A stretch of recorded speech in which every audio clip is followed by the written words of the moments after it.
Hey folks, this is Jake Davis. It is November, which means it is again time for some old school wrestling and time for the Survivor Series, the Fall Classic, WWE's second oldest pay-per-view, and what has kind of become their bastard child over the last decade or so.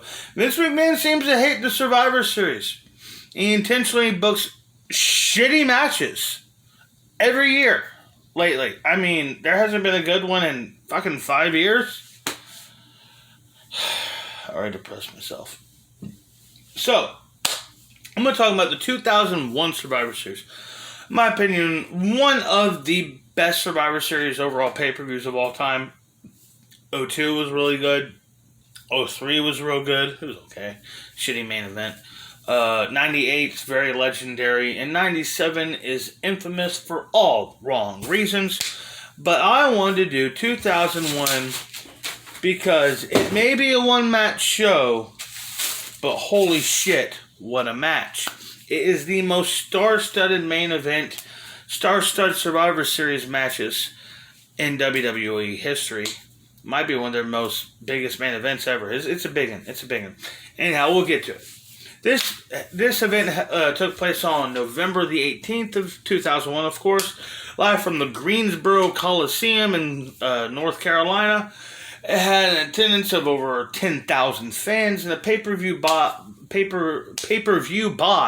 of over 450,000. It was a successful show. The opening match. This is also the last trek going into the whole WWF versus the Alliance Invasion angle. Had been running for 4 months at this time. It was really, the whole thing was a big bust. It was not a great time to be a wrestling fan. Here was the biggest, potentially most bankable storyline ever in pro wrestling history, and it was just all squandered, frankly, because it was rushed. A lot of people have said over the years, no, it had to be all done and wrapped up by 2002 to settle the moment because of momentum.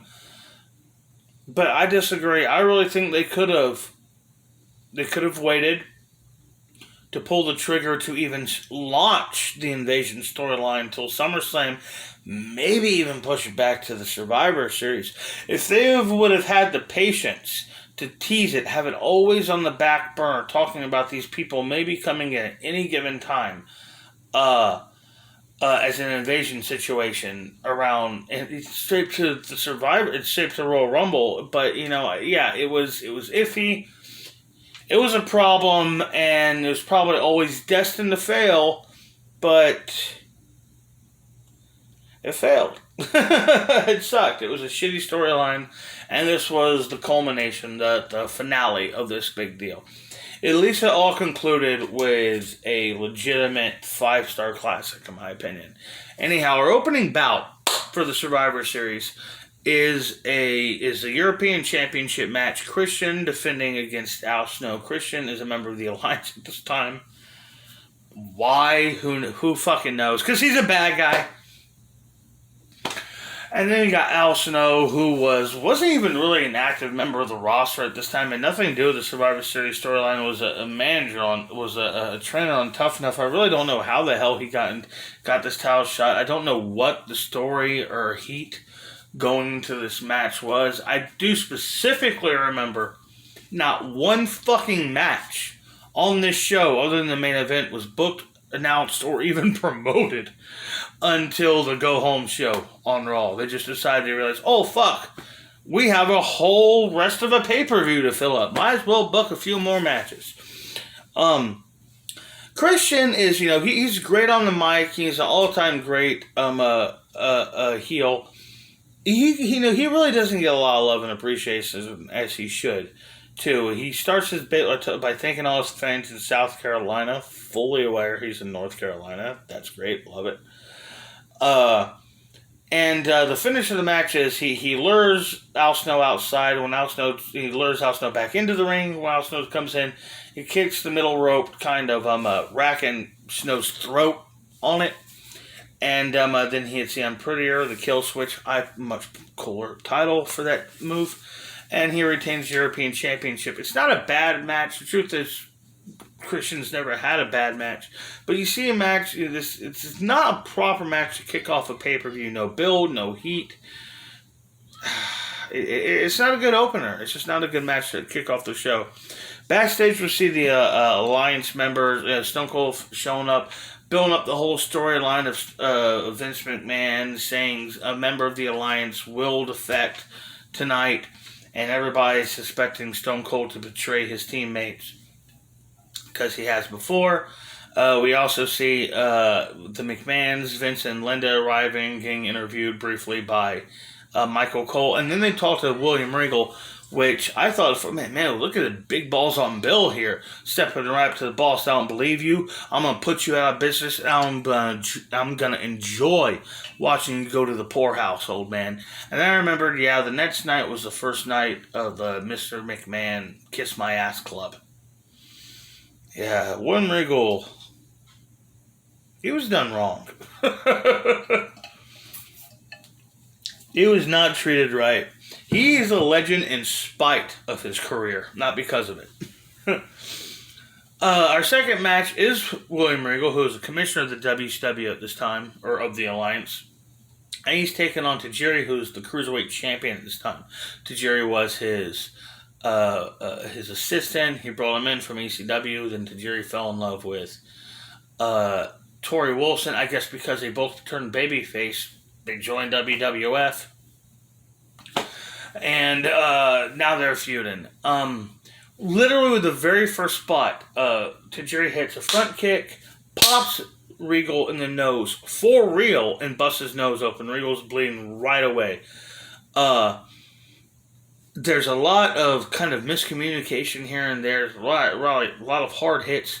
At the third attempt of hitting a double underhook power bomb, not quite a tiger bomb, but it's the same idea. He finally hits it on Tajiri and gets the win in just under 3 minutes. Shortest match of the night. While Regal's going back up, Tori Wilson comes out to check on Tajiri. Regal goes back in, hits her with the same move, and then leaves. This match was stiff. This match was sloppy. But at least it was short. There seemed to be some serious miscommunications going on. I'm going to pause this real quick. Next up, we have a unification match. We have Edge, who is the United States champion, fighting Test, who is the Intercontinental champion, and it's winner take all. And I just got to talk a little bit about the absolute insane title shit that's going on around this time. Ever since WCW got bought out in March, WWF had almost forgotten, without competing, so used to competing every week with WCW for nearly 6 years, that they forgot how to actually draw in fans on their own. So we just had these sporadic, meaningless title changes. And that wasn't just a problem with the Alliance. That was a problem as soon as WrestleMania 17 wrapped up. These constant title changes on a weekly basis. I'm going to give you, this is literally what happened in the 4 weeks in between No Mercy and Survivor Series. We had, the night after No Mercy, we had 4 championship changes on Monday Night Raw. That's insane. 3 days later on SmackDown, another title change. The next week on SmackDown, another title change. That Monday night on Raw, 2 more title changes.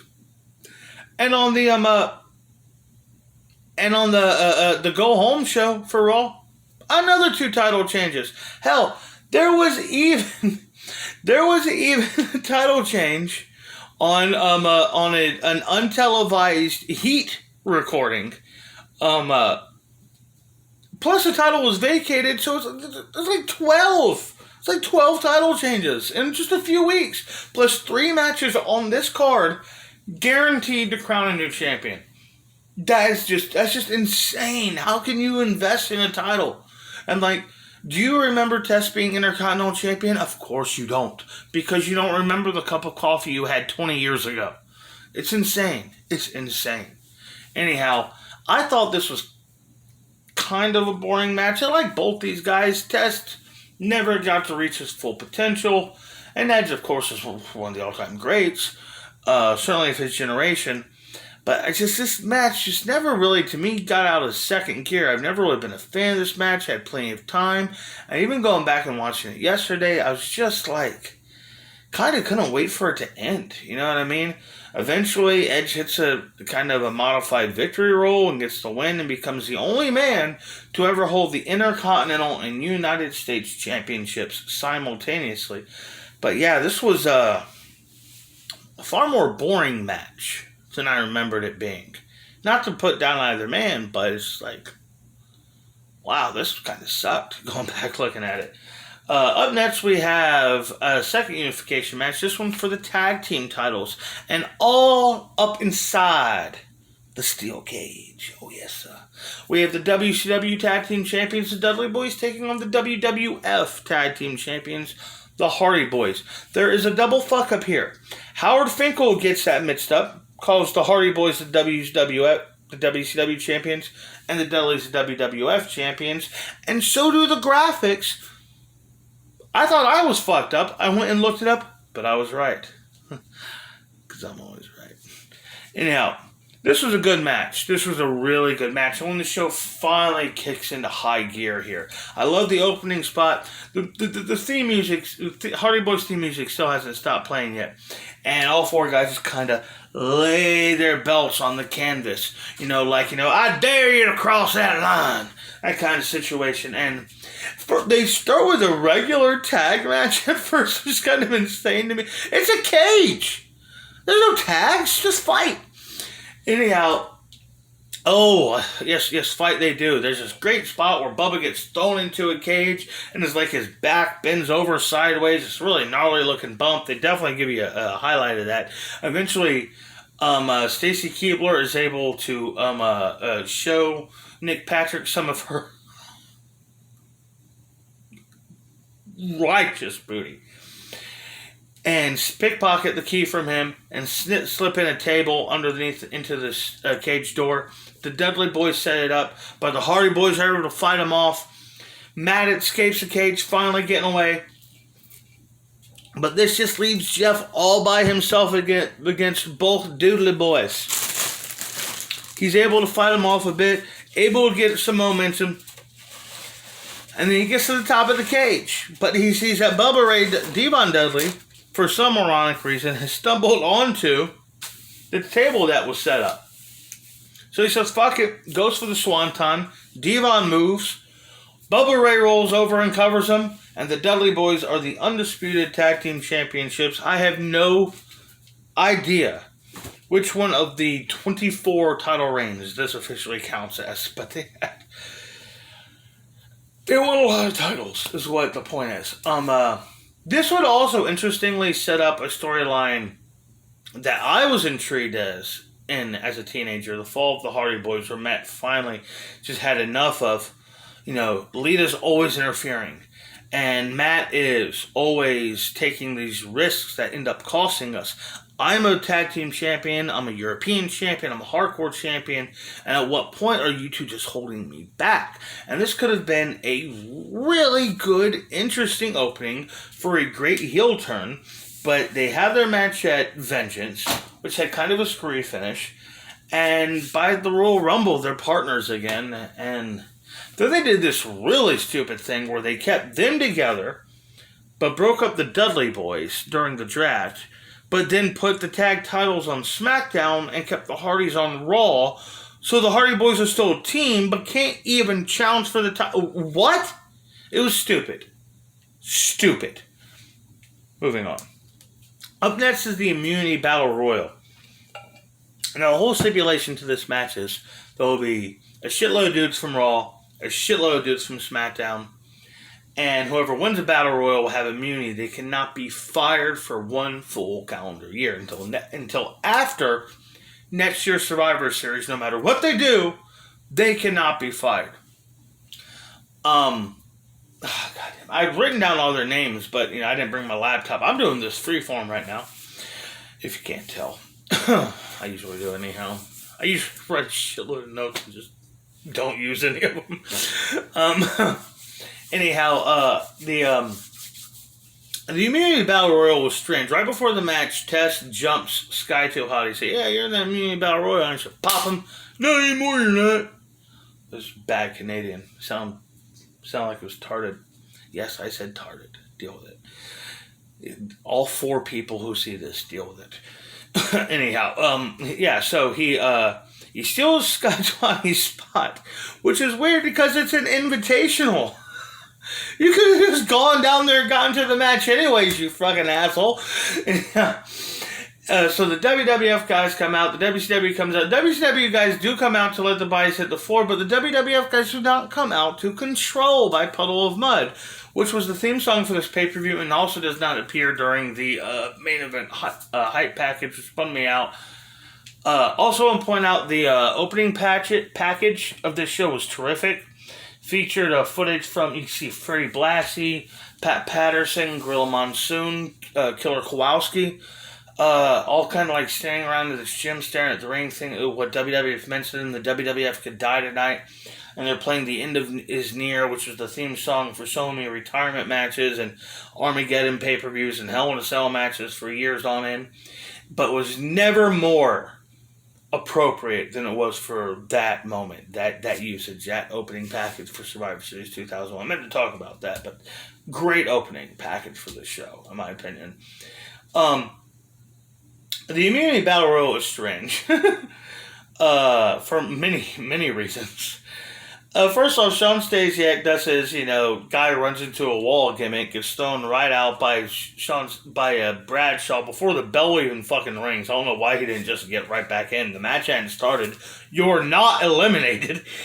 Get back in the ring, you dumbass. Guys like Hugh Morris and Chavo Guerrero Jr. enter the ring after the match had started.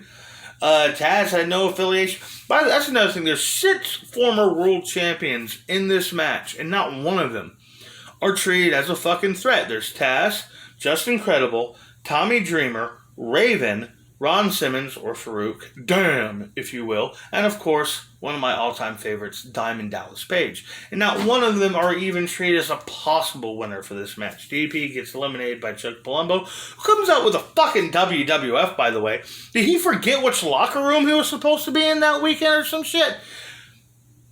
And there's a cool spot where Palumbo gets eliminated by a double super kick by Justin Credible and Lance Storm. A nice call back to ECW's Impact players there. I did appreciate that.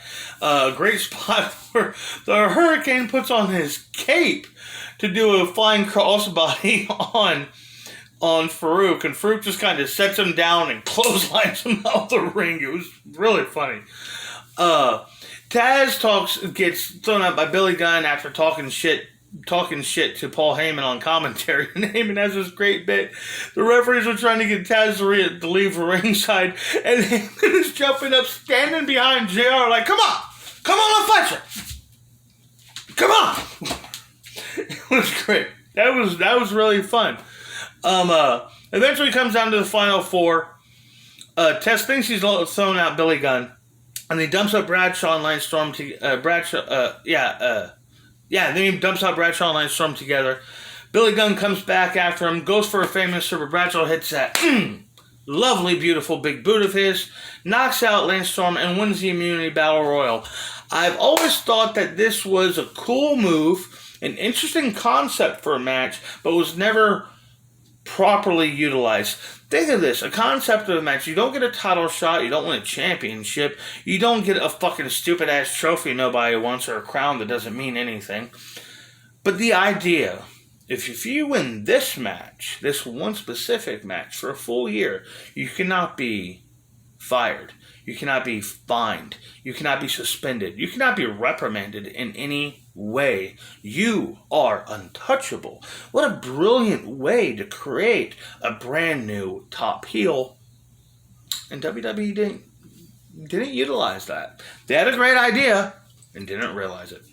Up next, we have a 6-pack challenge for the vacant WWF Women's Championship between 3 Alliance women and 3 WWF women. The WWF women are Lita, Jacqueline, and Trish Stratus. And the WCW women are Ivory, never wrestled for WCW. Jacqueline did, but fuck it, Ivory was more of a heel. Mighty Molly, who did wrestle for WCW, but I had just about forgotten that she had at this time. And the third woman, Jazz, making her debut, surprise entrance. The crowd clearly does not know who she is, but the second she hits the ring, she hits like this, like the black hole slam, big boss man, abyss finisher on Lita, and it causes a massive pop. People, I mean, she got over in her first move. Jazz is great. And that's another thing. Did you hear the 6 women I mentioned? Lita, Trish, Jazz, Jackie, Ivory, and Molly. You add Gail, Kim, and Victoria to that. You have the original Divas Revolution, okay? I know the shit that happened. Look, wrestling in 2015 isn't when women's wrestling got good. It's when wrestling promoters took women's wrestling seriously. Women's wrestling had been good. It had been good for a while. There had always been women who threw themselves into their crafts. You think of women like the Sensational Sherry, Medusa, Velvet McIntyre, and Wendy Richter. All terrific female wrestlers, man. They were great. They just did not have the time, the push, or the give a shit that other fucking, not from them, but from promoters, and even from fans. But between these 8 women, you had an era where Vince McMahon saw women's wrestling as nothing more as a way to sell calendars and DVDs and magazines and shit like that. You know, it was titillation. Sure, that's what he saw. But these 8 women I mentioned were proving him wrong, showing him that there was something there, something to care about, and even the fans didn't see it at the time. Certain fans did, of course. There was something special, something magical there.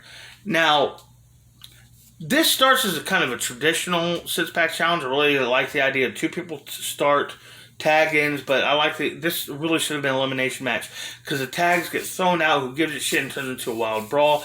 Eventually, Trish, she botches the finish, fucks up, goes for the Stratisfaction too early, then hits it, then the second try they get it right, hits Stratisfaction on Ivory, and wins her very first ever WWE Women's Championship. I got 2 things to say about that.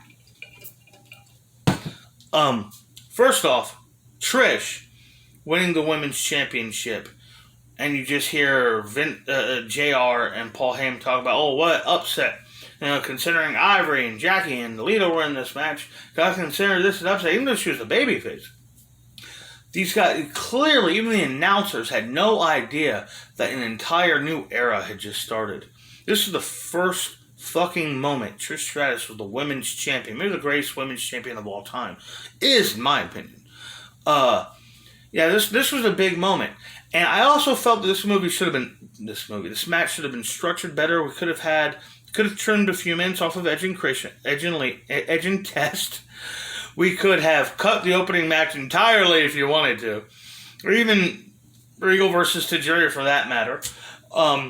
To give these girls just a little bit more time, maybe 5-6 more minutes. It didn't have to be a fucking hour. Just to structure more of an elimination process of this match to make Trish Stratus coming out more as the valiant babyface, and also establishing Jazz as a brand new heel to be reckoned with. Could have done everybody a lot of good, and also properly set up what would be the women's division for the next 2 years. Pause. And it is main event time. Right before the match, we have Vince McMahon backstage talking to his team, kind of building up, the legacy. Yes, the WWF is on the line, but think of all the fallen brothers. The past wrestlers moved on to the next life. That spirit still live on here. We're talking about High Chief Peter Maivia, Andre the Giant. He says some other guys. I'm trying not to think of dudes that have died since. But this is kind of a real rousing, inspiring speech he gives, and it's a great backstage segment. But at the same time, what about all the fucking legacies Vince McMahon destroyed? How many fucking family businesses did he run into the ground over the years? So, fuck him. Fuck him. He can do it to everyone else for 20 years, but when it happens to him, oh, they're terrible, buddy. They're terrible, pal. That's even kayfabe. He's in absolutely no threat of going out of business here. I'm getting upset. I'm going to pull back. Main event time. Here it is. The all or nothing, winner take all main event at Survivor Series 10 men tag team elimination match. On the side of the Alliance, which is the combination of WCW and the ECW. You have owner Shane McMahon, also known as his partners Booker T, Kurt Angle, the hardcore champion Rob Van Dam, and the WWF World Heavyweight Champion Stone Cold Steve Austin, taking on the team of The Big Show, both Brothers of Destruction, Kane and The Undertaker, Y2J Chris Jericho, and the WCW World Heavyweight Champion, The Rock. This is Team WWF. There's three major stories going into this match. One, Kurt Angle has betrayed WWF and joined the Alliance just weeks before the Survivor Series for virtually no reason. In kayfabe, he says he just wanted to be on the winning team, but I think that totally could have been done better and been fixed just with this kind of situation saying, Vince McMahon put my career on the line, not Shane. So, fuck Vince. He put, it doesn't matter anyways. You'll see when we get to the end of the match. Which I need to try to rush through.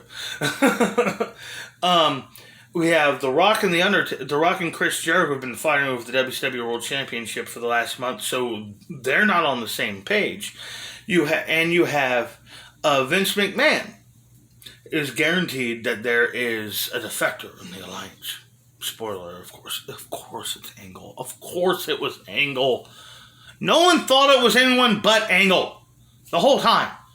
Anyhow, this was a great match. Star-studded match. Absolutely great. It's about 12 minutes into it before we finally get an elimination. Shane McMahon breaking up every little solid pin attempt. I mean, just like being a fly in the ointment, a thorn in the side, and a pain in your ass all at the same time in this match. Finally, Big Show gets tagged in. He gets hit with an Olympic slam. Then an axe kick from Booker T. Then a 5-star frog splash from RVD. And then finally, a lame-ass Shane McMahon diving elbow. Shano's doing a shelf life where he pins and eliminates the show. Rocky gets in there, lays down on the SmackDown. Kane hits a choke slam. Taker hits a tombstone. Jericho hits the lion salt. And Shane's out. 4-on-4. There's some more fighting. So some good stuff. Eventually, there's some brawling outside between all the other team members. When RVD hits a top rope jumping 1-foot kick on Kane to eliminate him, I have always thought that was a shitty way to eliminate Kane. I mean, might as well just use a schoolboy.